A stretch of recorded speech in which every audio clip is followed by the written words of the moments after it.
श्री असदुद्दीन ओवैसी जी। मोहतरम चेयरमैन साहब, आपका बेहद शुक्रिया। मैं इस मोशन की मुखालिफत में खड़ा हुआ हूँ।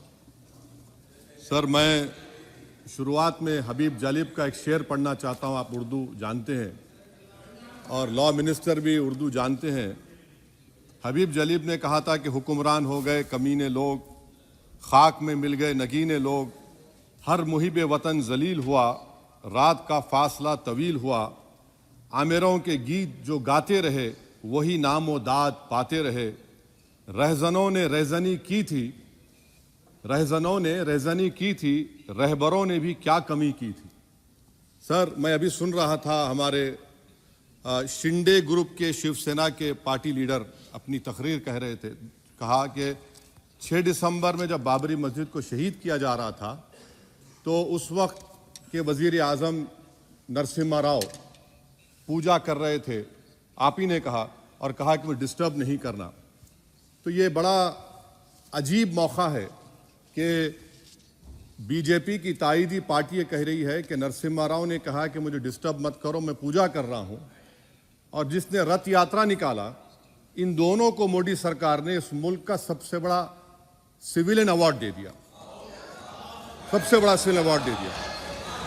तो ये बताता है कि इंसाफ जिंदा है या जुल्म को बरकरार रखा जा रहा है। तीसरी बात यह है कि सर, इस ऐवान में सियासी पार्टियां आएंगी चले जाएंगी, आप आए मैं आया हम भी चले जाएंगे, मैं इस जमीन की गिजा बन जाऊंगा, ये ऐवान तो बाकी रहेगा। मगर सर, मैं ताजुब कर रहा हूं कि लोकसभा मुख्तलिफ आवाजों में कैसे बोल सकता है। लोकसभा तो एक ही आवाज में बोलना चाहिए, और लोकसभा भी भारत के संविधान आइन के बेसिक स्ट्रक्चर का ताबे है। और सर, ये इसलिए कह रहा हूं कि 16 दिसंबर को ये ले कर देता हूं, 16 दिसंबर 1992 को इसी लोकसभा ने एक रेजोल्यूशन पास किया था। आप इजाजत दीजिए तो मैं पढ़ता हूं sir.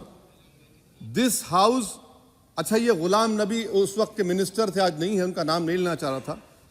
This house strongly and unequivocally condemns the desecration and demolition of the Babri Masjid at Ayodhya by and at the instigation of forces represented among others by VHP, RSS and the Bajrang Dal, which has caused communal violence in the country. Such act of vandalism was carried out not only in violation of order of Supreme Court, but amounted to an attack on the secular foundations of our country. This House expresses anguish at the happenings and wishes to reiterate its resolve that it will ceaselessly endeavor to uphold the secular and democratic traditions of our country and for the maintenance of rule of law. और एक paragraph है, नहीं पढ़ूंगा। मैं ताजुब कर रहा हूं कि जब इस ऐवान ने एक रेजोल्यूशन पास किया तो हुकूमत आएगी जाएगी, और हुकूमत ये मोदी हुकूमत जश्न मना रही है जो 6 दिसंबर को हुआ। तो ये एक बात है सर। चौथी बात यह है कि सर, नहीं, 6 दिसंबर के ऊपर कोई जश्न नहीं है। राम मंदिर के निर्माण की जो प्रतिष्ठा हुई है उसको संबोधन कर रहा है, और वो सर्वोच्च न्यायालय के द्वारा तथ्यों के आधार पर दिए गए निर्णय के कारण से हुआ है। सर्वोच्च न्यायालय का निर्णय है, तो तथ्यों के आधार पर निर्णय है। वो विषय आपने बोल दिया, ठीक है, ओके। परंतु जो मंदिर का निर्माण है वो नियमानुसार सर्वोच्च न्यायालय के निर्णय से तथ्यों को देख करके। और एक सेकंड, आप इस्लाम के बहुत जानकार हैं, विद्वान हैं वैसे भी अब कानून के। यदि किसी अन्य धर्म के स्थान पर मस्जिद बनाई जाए तो शायद उसको मान्य नहीं किया जाता। अभी ASI ने, सुप्रीम कोर्ट ने स्वीकार किया है कि वहां पर राम मंदिर था। तो इस विषय केवल यह है कि वहां पर राम मंदिर ठीक बना कि नहीं बना, वो विषय हो गया। तो कृपया इस पर यदि आप कुछ बोले तो बोलें प्लीज। सर, मैं आपको गलत साबित कर दूंगा सर। और मैंने रुक तो जाइए बड़ी इज्जत के साथ सर, मैं आपकी बड़ी इज्जत करता हूं सर। आपको मैं कोट कर रहा हूं सुप्रीम कोर्ट का जजमेंट, पैराग्राफ 1222 रोमन 17, उसमें लिखा गया है, the destruction of the mosque took place in breach of the order status को and the assurance given to this court, the destruction of the mosque and obliteration of Islamic structure was an egregious violation of the rule of law. Egregious का मतलब जो छोटी मोटी अंग्रेजी में आती है वो क्रिमिनल एक्ट कहा। और सर आपने कहा था कि वहां पर मंदिर को तोड़कर बनाया गया। सर मैं आपके सामने ये तमाम चीजें लेकर दूंगा, सुप्रीम कोर्ट के जजमेंट के पैराग्राफ्स हैं जिसमें सुप्रीम कोर्ट ने एएसआई की रिपोर्ट को नकारा। उन्होंने कहा कि मंदिर को तोड़कर मस्जिद नहीं बनाई गई थी। सुप्रीम कोर्ट ने कहा, ये सुप्रीम कोर्ट ने कहा। अब और मैं रख दूंगा, आप पढ़ लीजिए, आप पढ़ लीजिए। अच्छा सर मैं अपनी तकरीर पर आ जाता हूं, मैं अपनी तकरीर पर आ जाता हूं सर। तो मैं अपनी बात कर देता हूं सर।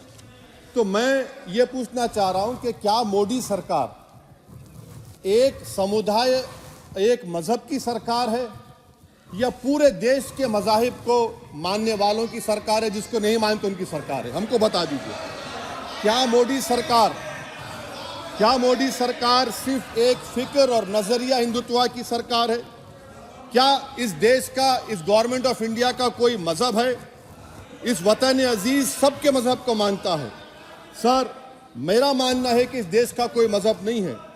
क्या ये सरकार 22 जनवरी का पैगाम देकर यह बताना चाहती है कि एक मजहब को दूसरे मजहब के मानने वालों पर गलबा और कामयाबी मिली?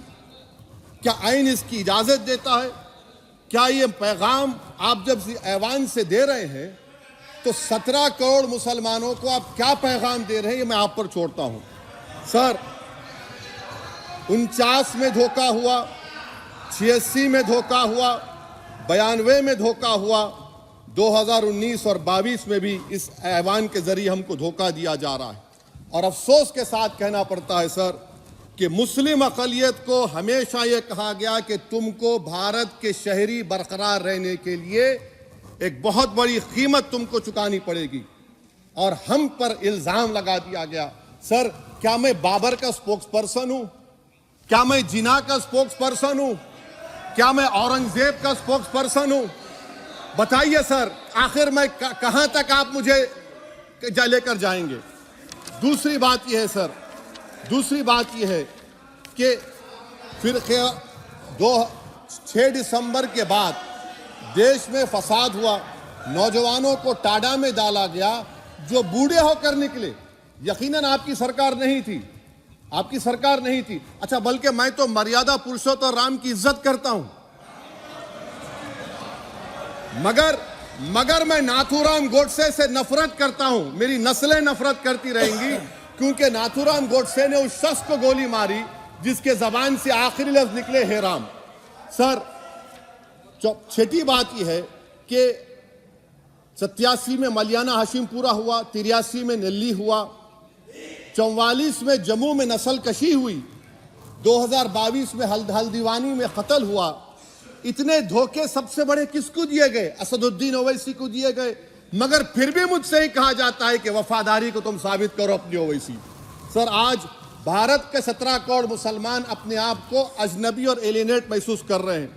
मैं बहुत बड़ी नाइंसाफी होती है, सर ये कोई तारीखी नाइंसाफी को इंसाफ नहीं किया जा रहा है। स्पीकर बल्कि सर, अंग्रेजी में स्पीकर सर केवल एक प्रश्न का जवाब ओवैसी साहब दे दें कि बाबर को वो आक्रमणकारी मानते हैं या नहीं मानते? पुष्पमित्रा संघा को आप क्या मानते हैं? बताओ, पुष्पमित्रा संघा को आप क्या मानते हैं?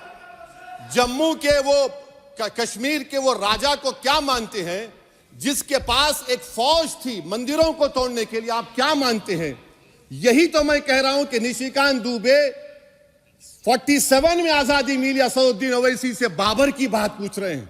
तुम गांधी की बात पूछते, तुम बोस की बात पूछते, तुम जलियांवाला बाग की बात पूछते, तुम काला पानी में जो मुसलमान शहीद हो गए उनकी बात पूछते, मगर बाबर की बात पूछी जाती है। तो सर मैं आपको बता रहा था, खामखा डिस्टर्ब किए सर, मुझे मेरा वक्त ले लिए निशिकांत दुबे।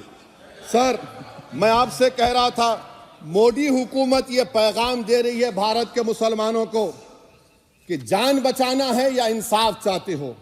मैं कह रहा हूं मैं भीख नहीं मांगूंगा, मैं इस नंगी तासुब को कबूल नहीं करूंगा। मैं दूसरे दर्जे के शहरी के मौक़िफ़ को कबूल नहीं करूंगा। मैं अपनी शनाख्त को नहीं मिटने दूंगा। अब मैं झूठी और दिल फरेब बातों पर हरगिज भरोसा नहीं करूंगा। मैं वो काम नहीं करूंगा जो बीजेपी और नाम निहाद सेकुलर पार्टियां चाहती हैं। मैं वो काम करूंगा जो आपको पसंद नहीं है, संविधान के दायरे में रहकर। सर, कंक्लूजन में मैं आपको बताना चाहता हूं कि आज इस देश को किसकी जरूरत है। इस देश को अयोध्या में, तारीख शायद नहीं पढ़ते होंगे, मौलाना अमीर अली कौन थे, पुजारी बाबा रामचरण दास कौन थे, अयोध्या के पुजारी थे। दोनों ने मिलकर अंग्रेजों के खिलाफ जंग लड़ी थी और दोनों ने, अंग्रेजों ने इनको गिरफ्तार किया और एक पेड़ पर मौलाना अमीर अली को और पुजारी रामचरण दास को फांसी दे दी गई। देश को इनकी जरूरत है। देश को शंभू प्रसाद, अचन खां, ये राजा देवी बख्श सिंह के फौज में थे, अंग्रेजों से मुकाबला किया। मुसलमान की लाश को जला दिया गया और शंभू प्रसाद को दफना दिया गया। इस देश को यह जरूरत है। देश को बाबा मोदी की जरूरत नहीं है। आज भारत को अयोध्या के मौलाना अमीर अली और रामचरण दास, अचन खान, शंभू खान की जरूरत है। सर, मैं अभी सुन रहा था ये नाम निहाद सेकुलर पार्टियों के बयानात को। क्या होता है सर, आप, खत्म कर रहा हूं, क्या होता है सर, जब काजी साहब गवाहों को लेकर दुल्हन के पास जाते कि तुमको निकाह कबूल है, तो दुल्हन शर्मा के खामोश बैठ जाती। तो इनकी खामोशी रजामंदी की अलामत है। जी जी। तो सर, मैं खत्म करने से पहले यह बताना चाह रहा हूं कि जब वजीर आजम जवाब देंगे तो क्या वो भारत के 140 करोड़ जनता के लिए जवाब देंगे या फिर सिर्फ हिंदुत्व की फिक्र रखने वालों का जवाब, मैं खत्म कर जवाब देंगे। मैं ये देश, दुनिया, मुसलमान देख रहा है। सर, मैं आपको यह भी बताना चाह रहा हूं, आखिर में कंक्लूड कर रहा हूं सर, 1 मिनट चाहिए, 1 मिनट चाहिए सर। सर, मेरा मानना यह है कि आज मैं बहैसियत एक भारत के गयूर मुसलमान के, let me stand as a tall Indian Muslim and say that the light of Indian democracy today is at its dimmest today, sir. Sir, in conclusion, मेरी फिक्र में, मेरा ईमान मुझे कहता है कि जिस जगह पर मस्जिद थी, है और रहेगी, बाबरी मस्जिद है और रहेगी, बाबरी मस्जिद जिंदाबाद, जिंदाबाद, भारत जिंदाबाद, जय हिंद। सबको जोड़ने की बात की जाए वो बेहतर है। जी, श्री बीबी पाटिल जी।